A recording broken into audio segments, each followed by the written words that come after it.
Hello friends, എല്ലാവർക്കും ചെമ്മരിപ്പൂവിൻ്റെ പുതിയൊരു episode വീഡിയോയിലേക്ക് സ്വാഗതം. എപ്പിസോഡിൻ്റെ തുടക്കത്തിൽ തന്നെ കാണിക്കുന്നത് നമ്മുടെ ശ്രുതിയുടെയും ആര്യയുടെയും പെരുമാറ്റത്തിൽ വളരെയധികം സംശയത്തോടു കൂടി തന്നെ നോക്കി നിൽക്കുകയാണ് രേവതിയും സച്ചിയും. അപ്പോൾ ഈ ഒരു കാഴ്ചയെല്ലാം തന്നെ വിമലാൻ്റെ വളരെയധികം സന്തോഷത്തോടു കൂടിയിട്ടാണ് നോക്കിക്കാണുന്നത്. പെട്ടെന്ന് തന്നെ സച്ചിയെ രേവതിയും കാണുന്ന സമയത്ത് സച്ചി രേവതി നിങ്ങളെന്താ അവിടെ നിൽക്കുന്നത് എന്ന് വിമലാൻ്റെ ചോദിക്കുന്ന സമയത്ത് ശ്രുതി വേഗം തന്നെ ആദ്യയുടെ അടുത്ത് നിന്ന് എഴുന്നേറ്റ് നിൽക്കുകയാണ്. പെട്ടെന്ന് തന്നെ രേവതി വന്നിട്ട് ചോദിക്കുന്നുണ്ട്, ശ്രുതി നീയും ആദ്യം തമ്മിൽ എന്താ ഇത്ര അധികം ബന്ധം?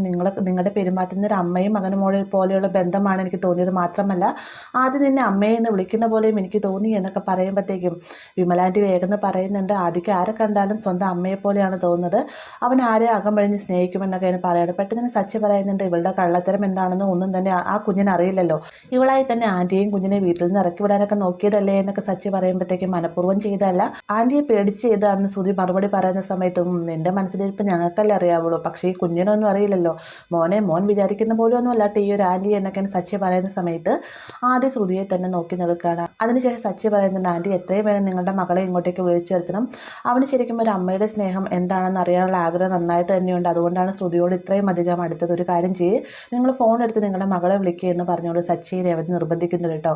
അപ്പോൾ ഇതെല്ലാം കേട്ടുകൊണ്ട് തന്നെ ശ്രുതി ആകെ ഞെട്ടിത്തെറിച്ച് നിൽക്കുകയാണ്. ആ ഒരു സമയത്ത് വിമലാൻ്റെ പറയുന്നുണ്ട്, ഇപ്പോൾ അവിടെ ശരിക്കും നേരം വെളുത്തിട്ടുണ്ടാവുകയില്ല, അവൾക്ക് എഴുന്നേറ്റതിന് ശേഷം ഡ്യൂട്ടിക്ക് പോകാനുള്ളതല്ല, ഉറക്കത്തിൽ നിന്ന് വിളിച്ചെഴുന്നേൽപ്പിക്കുകയൊന്നും വേണ്ട, പിന്നീട് ഞാൻ വിളിച്ചതിന് ശേഷം നിങ്ങൾ പറഞ്ഞ കാര്യങ്ങളെല്ലാം തന്നെ പറഞ്ഞോളാമെന്ന് പറയാട്ടെ. അപ്പോൾ ഇത് കേൾക്കുമ്പോഴത്തേക്കാണ് ശ്രുതിക്ക് ആശ്വാസമാകുന്നത്. വിമലാൻ്റെയുടെ ഒഴിഞ്ഞുമാറ്റവും മറ്റും നമ്മുടെ രേവതിയെ സച്ചിയെ നല്ല രീതിയിൽ തന്നെ സംശയിപ്പിക്കുന്നുണ്ട് കേട്ടോ. അപ്പോൾ ആ ഒരു സമയത്താണ് നേഴ്സ് ബില്ലുമായിട്ട് വരുന്നത്. വേഗം തന്നെ സച്ചി ബില്ല് മേടിക്കുന്ന സമയത്ത് ബില്ല് ഞാൻ അടച്ചോളാം എന്ന് വിമലാൻ്റെ പറയുമ്പോഴത്തേക്കും, ആൻറ്റി ഞങ്ങളുടെ സ്വന്തം അമ്മയെപ്പോലെയാണ് ഞങ്ങൾ കാണുന്നത്, ഞങ്ങളൊരു അന്യരെ പോലെ കാണുന്നുണ്ടെന്നാണെങ്കിൽ ആൻറ്റി ഈ ബില്ല് മേടിച്ച് അടച്ചോളാനായിട്ട് സച്ചി പറയുന്ന സമയത്ത്, എനിക്കത് കഴിയില്ല എന്ന് നിങ്ങൾക്ക് രണ്ടുപേർക്കും അറിയാം, നിങ്ങൾ എനിക്ക് ഒരിക്കലും മറക്കാനാവുകയില്ല എന്ന് പറഞ്ഞ് വളരെയധികം സ്നേഹത്തോടെ തന്നെ സച്ചിയെ കെട്ടിപ്പിടിക്കാണ്ട് വിമലാൻ്റി.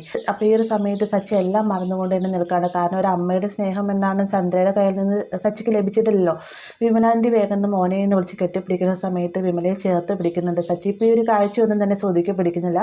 ശ്രുതി വേഗം തന്നെ പറയുന്നുണ്ട്, നിങ്ങൾക്ക് പോകാനുണ്ടെന്നല്ല പറഞ്ഞ് എത്രയും വേഗം പോകാൻ നോക്കി എന്ന് പറയുമ്പോഴത്തേക്ക് വിമല പറയുന്നുണ്ട്, ശരിയാണ് ഞങ്ങളുടെ ബസ് പോകും, ഞങ്ങൾ പോകട്ടെ മോനെ എന്ന് പറയുമ്പോഴത്തേക്കും, എന്തായാലും ആൻറ്റി ഇവിടെ നിൽക്കും, ഞങ്ങളാക്കി തരാമെന്ന് പറയുമ്പോൾ വേണ്ട മോനെ ഞങ്ങൾ ബസ്സിന് പോയിക്കോളാമെന്ന് വിമല മറുപടി പറയുമ്പോഴത്തേക്കും, എന്നൊരു കാര്യം ഞങ്ങൾ സ്റ്റാൻഡ് വരെ ആക്കി തരാമെന്നും പറഞ്ഞുകൊണ്ട് സച്ചി രേവതിയും കൂടി ആദ്യയും വിമലയും കൂട്ടിക്കൊണ്ട് പോയിട്ട് ശ്രമിക്കുകയാണ് കേട്ടോ.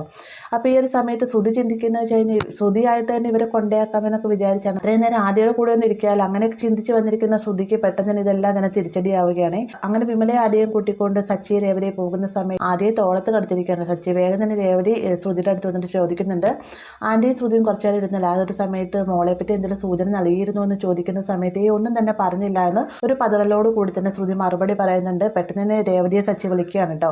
അപ്പോൾ അങ്ങനെ വിമലയും ആദ്യയും കൂട്ടിക്കൊണ്ട് സച്ചി രേവതിയും പോകുന്ന സമയത്ത് തോളത്ത് കടന്നുകൊണ്ട് തന്നെ ശ്രുതിക്ക് ടാറ്റ കൊടുക്കുകയാണ് ആദ്യക്കുട്ടൻ. ആദ്യക്ക് തിരികെ ടാറ്റ കൊടുക്കുന്ന സമയത്തും വളരെയധികം സങ്കടത്തോടും ദയനീയ അവസ്ഥയിൽ തന്നെ നിൽക്കുകയാണ് ശ്രുതി. പിന്നീട് കാണിക്കുന്ന നേരം പുലരുന്ന സമയത്ത് ഭക്ഷണമൊക്കെ കഴിച്ചൊരു കല്യാണ ചടങ്ങിന് പോകാനൊരുങ്ങിയാണ് രവി. ആ ഒരു സമയത്താണ് സച്ചി അങ്ങോട്ടേക്ക് വരുന്നത്. അപ്പോൾ ഇവരുടെ യാത്ര പറഞ്ഞിട്ട് രവി പോകാനൊരുങ്ങുന്ന സമയത്ത് ചന്ദ്ര അങ്ങോട്ടേക്ക് വരുന്നുണ്ട്. രാവിലെ തന്നെ നിങ്ങളിത് എങ്ങോട്ടേക്കാണെന്ന് ചോദിക്കുമ്പോഴത്തേക്കും, ഞാനൊരു കല്യാണത്തിൻ്റെ കാര്യം നിന്നോട് പറഞ്ഞിരുന്നു, നീ ഇത്ര വേഗം മറന്നു എന്ന് ചോദിക്കുമ്പോൾ ചന്ദ്ര പറയുന്നുണ്ടോ ഞാൻ ആ ഒരു കാര്യം മറന്നുപോയി എന്ന് പറയാം കേട്ടോ.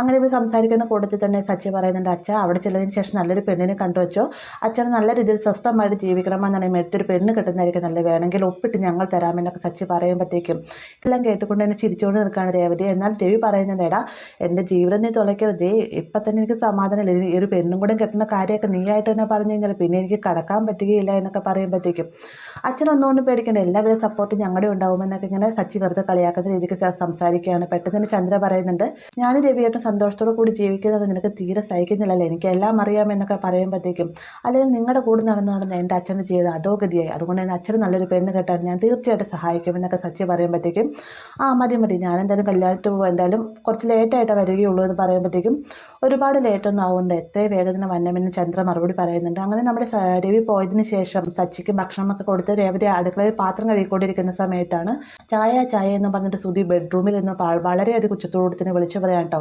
ഇതൊക്കെ രേവതി അടുക്കളയിൽ നിന്നിട്ട് കേൾക്കുന്നുണ്ട്. എന്നാൽ ശ്രുതി ആയതുകൊണ്ട് തന്നെ തിരിച്ച് പ്രത്യേകിച്ച് ചായ കൊടുക്കാനൊന്നും തന്നെ മുദ്രാതെ തന്നെ പാത്രം കഴുകിക്കൊണ്ടിരിക്കുകയാണ്. അപ്പോൾ ശ്രുതിയുടെ മുകളിൽ നിന്നുള്ള ഒച്ച കേട്ടു അടുക്കളയിൽ രേവതി നിന്നിട്ട് ഒരു ഗ്ലാസ് പോലും ചായ ശ്രുതിക്ക് കൊണ്ടേ കൊടുക്കാത്തൊരു ദേഷ്യത്തിൽ അടുക്കളയിലേക്ക് ദേഷ്യപ്പെട്ട് വരുന്ന ചന്ദ്രയെ കാണിച്ചുകൊണ്ടാണ് ഇന്നത്തെ എപ്പിസോഡ് അവസാനിക്കുന്നത്.